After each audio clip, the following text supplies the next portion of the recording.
Jumpa lagi para sahabatku terkasih dimanapun berada. Semoga kita semua dalam keadaan baik dan sehat. Para sahabatku terkasih, sesi ini saya mengajak kita dengan satu judul: Maria itu sama saja dengan kita, jadi tidak perlu dihormati secara istimewa. Pertanyaan kita sekarang, Maria yang mana ini? Maria yang mana ini yang sama saja dengan kita dan tidak perlu kita hormati? Kalau Maria yang adalah nama dari seseorang, misalnya di rumah kita, adik kita atau kakak kita bernama Maria, maka Maria itu tentu sama dengan kita. Tidak ada bedanya. Sama-sama kita sebagai manusia, punya kelemahan dan lain sebagainya. Sama-sama berasal dari satu bapak dan satu mama dan lain sebagainya.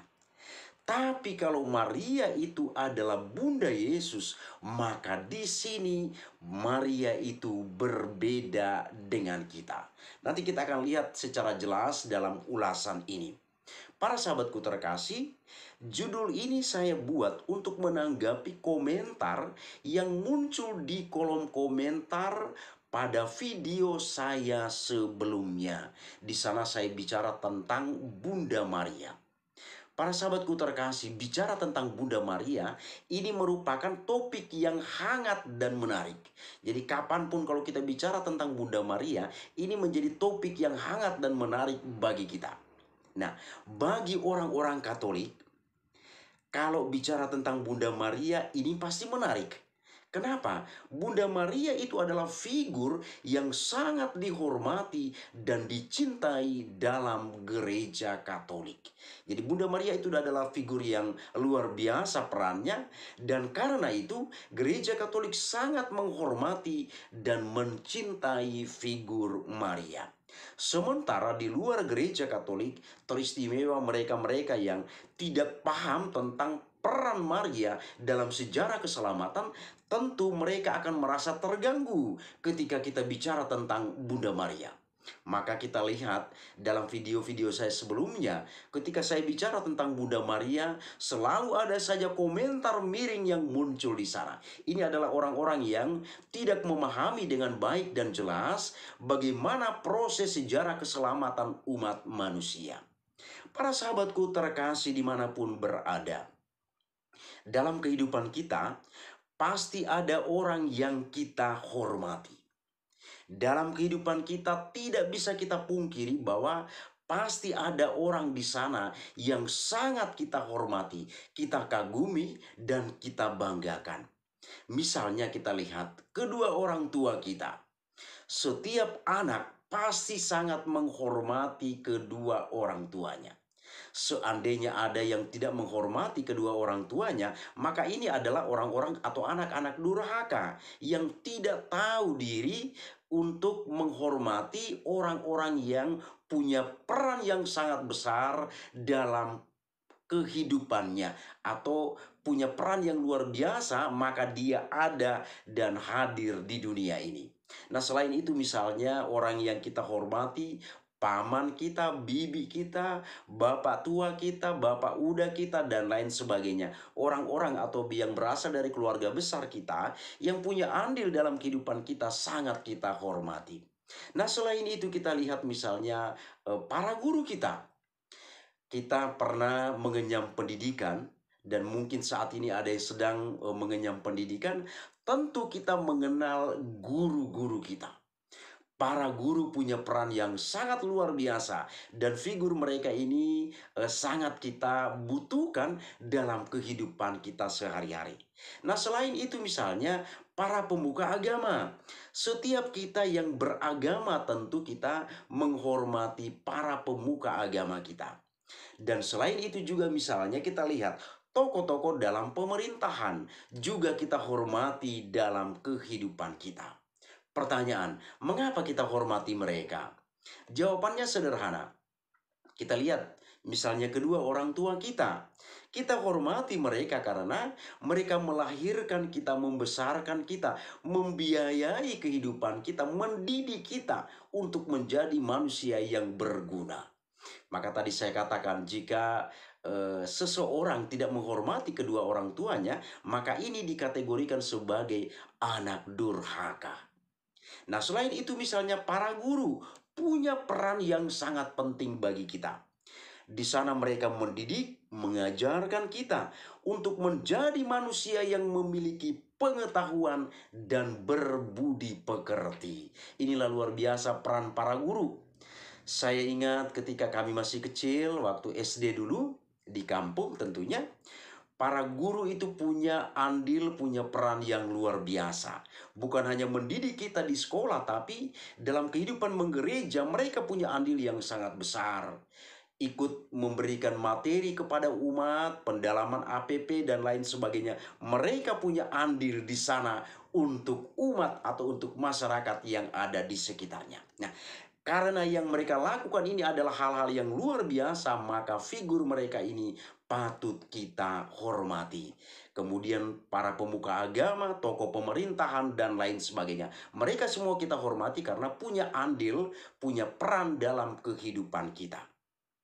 Para sahabatku terkasih, selain itu, ada juga orang yang sangat istimewa bagi kehidupan kita atau dalam kehidupan kita. Misalnya, orang yang atau seorang pemuda atau pemudi yang baru bertemu dengan sang kekasih, misalnya alias pacar yang orang sering istilahkan dalam kehidupan sehari-hari. Maka pacarnya itu adalah seorang manusia yang istimewa dalam hidupnya. Apalagi media sekarang ini sudah luar biasa, maka gampang sekali berkomunikasi. Tanya sudah makan atau belum, sedang apa sekarang, dan lain sebagainya. Jadi pacar itu adalah orang yang sangat istimewa, orang spesial dalam kehidupannya. Nah, selain itu misalnya seorang suami terhadap istri dan sebaliknya, seorang istri terhadap suaminya. Suami menganggap istrinya itu adalah wanita atau manusia istimewa. Demikian juga seorang istri akan menganggap suaminya itu adalah manusia istimewa dalam kehidupannya. Dan tidak ketinggalan orang tua terhadap anaknya. Anak itu juga dianggap oleh orang tua sebagai orang yang istimewa, orang yang spesial dalam kehidupannya.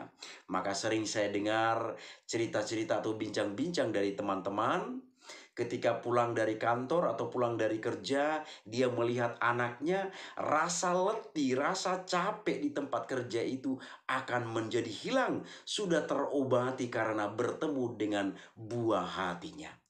Para sahabatku terkasih, kembali kepada judul kita tadi. Bunda Maria sama saja dengan kita, maka tidak perlu dihormati secara istimewa. Artinya apa? Cukup kita tahu bahwa ada Maria dalam cerita kelahiran Yesus. Ya, sebatas itu. Karena dia juga manusia biasa sama seperti kita. Nah, sekarang pertanyaan untuk kita. Benarkah pernyataan ini? Apakah pernyataan ini benar bahwa Maria itu sama saja dengan kita, maka Maria itu tidak perlu diberikan penghormatan secara istimewa? Benarkah pernyataan ini? Kemudian, apakah pernyataan ini atau apakah hal ini datang dari orang-orang yang sedang stres dan tidak waras? Kalau orang yang sedang stres dan tidak waras tentu tidak menggunakan akal sehatnya secara baik dan benar. Jadi apakah pernyataan ini datang dari orang-orang dalam kategori ini? Selanjutnya, apakah pernyataan ini atau hal ini adalah pernyataan dari orang-orang yang sombong dan congkak, yang tidak ingin ada orang yang lebih dari dia, alias pencari kekuasaan? Kalau orang yang sibuk mencari kekuasaan atau merasa diri selalu dia yang paling hebat, maka dia tidak pernah berpikir bahwa orang lain juga atau masih ada orang lain yang lebih hebat dari dia. Jadi dia selalu berpikir bahwa dialah yang paling hebat. Nah, para sahabatku terkasih, mari kita lihat ulasan berikut untuk menjawab pernyataan tentang Bunda Maria ini. Para sahabatku terkasih dimanapun berada, Bunda Maria memang manusia biasa. Ini tidak disangkal, ini tidak dipungkiri. Bunda Maria itu adalah manusia biasa sama seperti kita. Tetapi perannya dalam rencana keselamatan Allah adalah sungguh unik dan istimewa. Kalimat ini sangat penting bagi kita. Maria memang manusia biasa sama seperti kita, tetapi perannya dalam sejarah keselamatan Allah itu sungguh unik dan istimewa. Tidak ada manusia lain yang melahirkan Yesus Sang Juru Selamat, hanya Bunda Maria saja. Ini harus kita akui bersama para sahabatku terkasih. Tidak ada manusia yang lain di muka bumi ini yang melahirkan Juru Selamat, tapi di sini hanya Maria yang melahirkannya. Justru karena perannya yang khusus ini, yaitu melahirkan Kristus Sang Putra Allah, maka ia disebut sebagai Bunda Allah.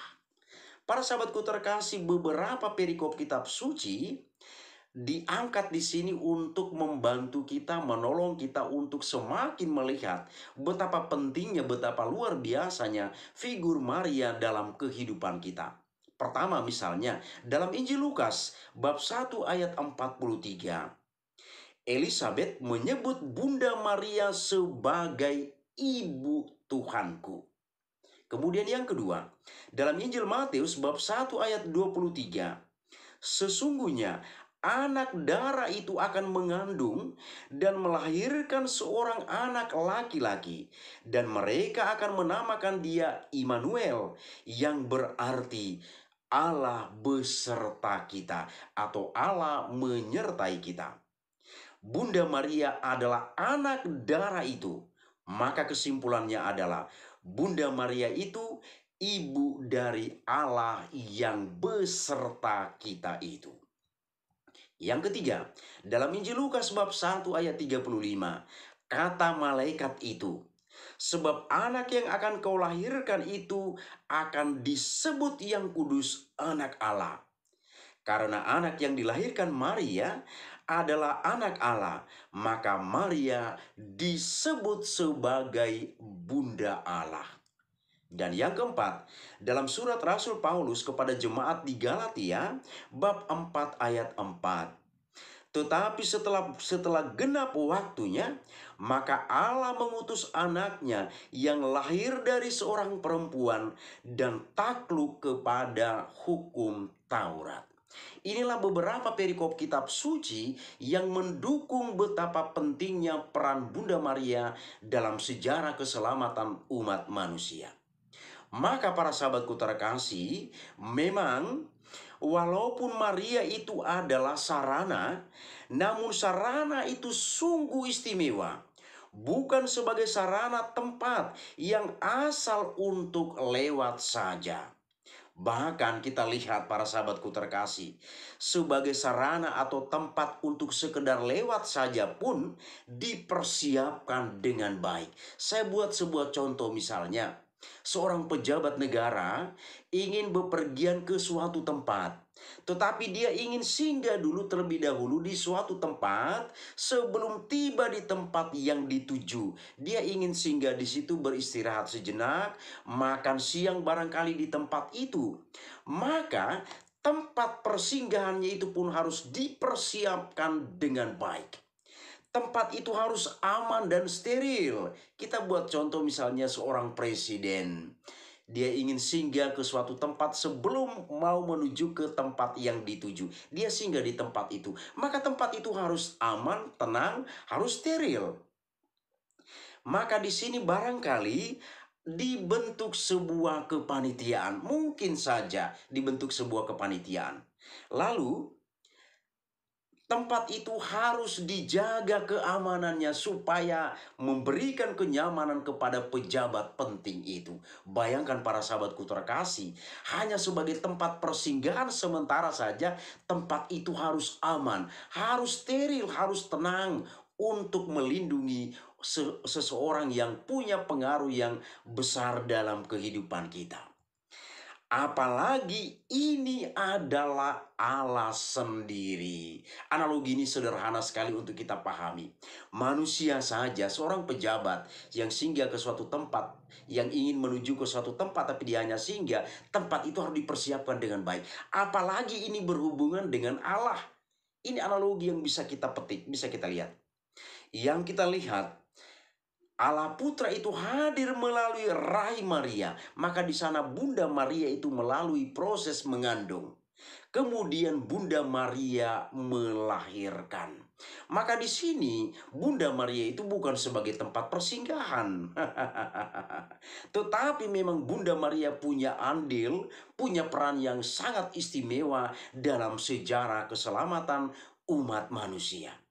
Para sahabatku terkasih, sebab jika tidak demikian, Allah tidak akan berkata demikian kepada Bunda Maria melalui malaikat Gabriel.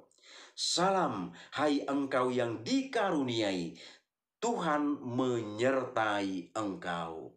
Ini tercatat dengan jelas dalam Injil Lukas bab 1 ayat 28. Jika kita membaca secara keseluruhan Alkitab itu, kita akan mengetahui bahwa tidak ada satupun orang atau nabi yang disapa Allah dengan salam hormat seperti ini. Jadi para sahabatku terkasih, silakan membongkar Alkitab itu mulai dari kitab Kejadian sampai dengan Wahyu. Silakan temukan di sana orang atau siapa atau nabi siapa yang disapa oleh Allah sedemikian hormat seperti yang dilakukan oleh Allah terhadap Bunda Maria. Ini harus kita sadari dengan baik. Jika ada para sahabatku menemukan ada ayat kitab suci yang berkata demikian, silakan tulis di kolom komentar pada video ini.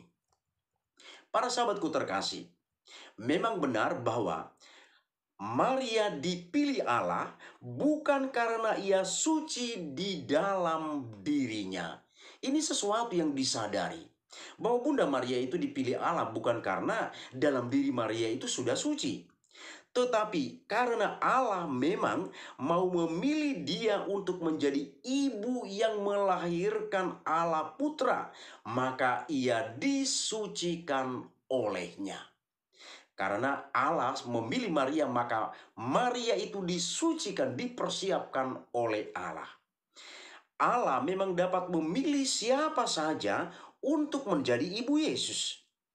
Tetapi pada kenyataan Allah tidak memilih Anda jika Anda sebagai seorang perempuan, atau memilih saya jika saya juga sebagai seorang perempuan, atau memilih orang lain.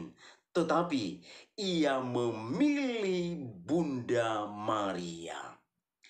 Ini suatu kenyataan yang tidak dapat dipungkiri oleh siapapun, bahwa Allah memilih Bunda Maria untuk menjadi tempat yang layak bagi kehadiran Allah Putra di tengah-tengah dunia. Tuhan memilih Maria karena sejak awal mula Tuhan Maha Tahu, atau Tuhan sudah tahu tentang siapakah Bunda Maria itu. Dengan kehendak bebasnya akan bekerja sama dengan rahmat yang secara khusus akan diberikan Tuhan kepadanya. Para sahabatku terkasih, maka kita sampai pada beberapa kesimpulan. Di sini ada 2 poin penting dalam kesimpulan yang saya mau sampaikan kepada kita.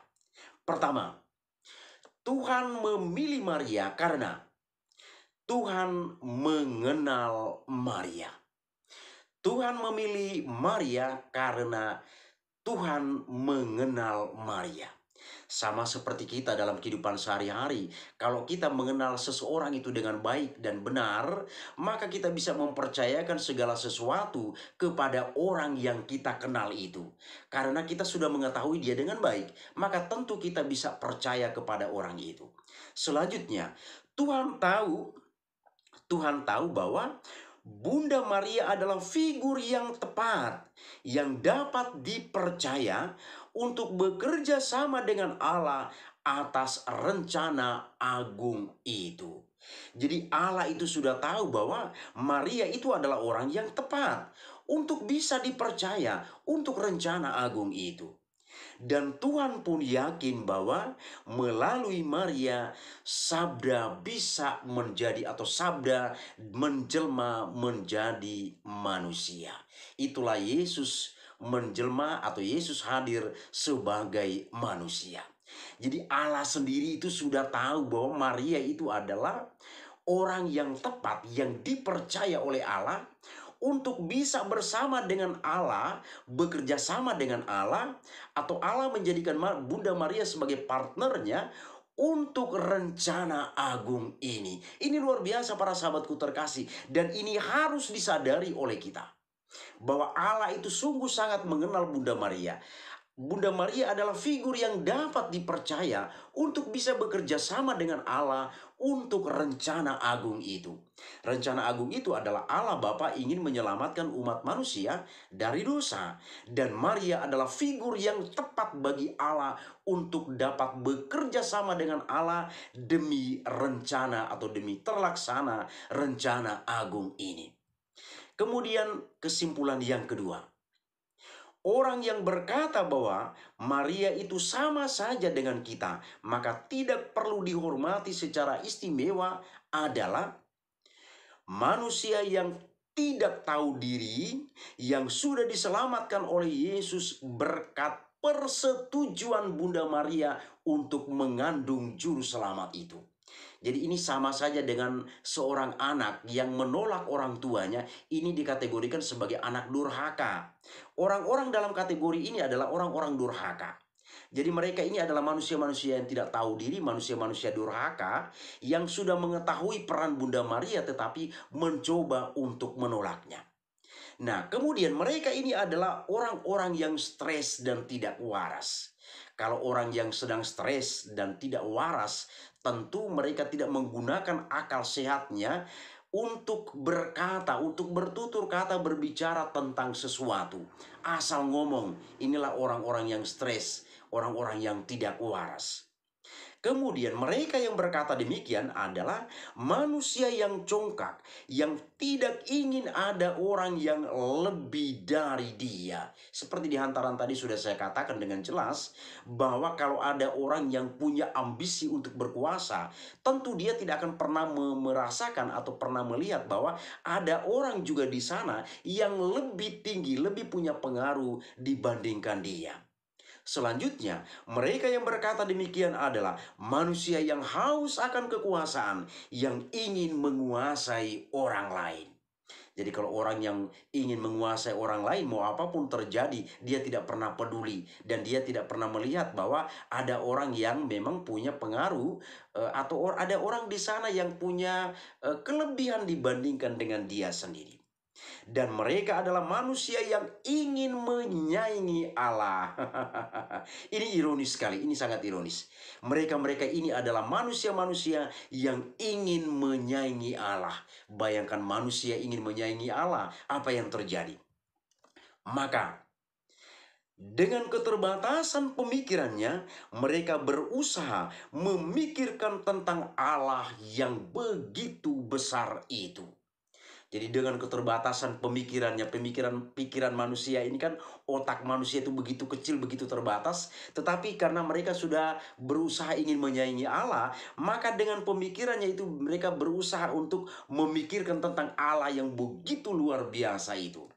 Dan selanjutnya, tanpa mereka sadari bahwa mereka hanyalah ciptaan yang mencoba berspekulasi tentang jalan pikiran Allah. Inilah yang dilakukan oleh mereka-mereka ini. Akhirnya apa para sahabatku terkasih? Mereka berani berkata, Maria itu sama saja dengan kita. Jadi tidak perlu dihormati secara istimewa. Demikianlah para sahabatku terkasih ulasan tentang judul ini. Semoga semakin menyuburkan iman kita dalam kehidupan sehari-hari. Terima kasih, Tuhan memberkati.